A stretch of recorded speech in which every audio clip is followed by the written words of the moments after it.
ساحل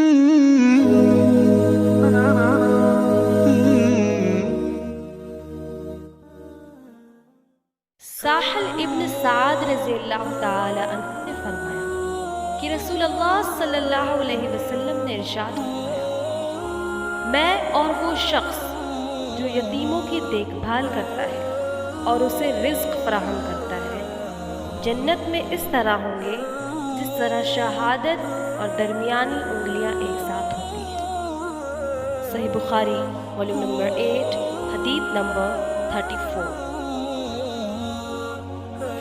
انس رضی اللہ تعالی عنہ نے فرمایا کہ رسول اللہ صلی اللہ علیہ وسلم نے ارشاد فرمایا، تم میں سے وہ شخص اس وقت تک ایماندار نہ ہو سکے گا جب تک اس کے والد، اس کی اولاد اور تمام لوگوں سے زیادہ اس کے دل میں میرے لیے محبت نہ ہو جائے۔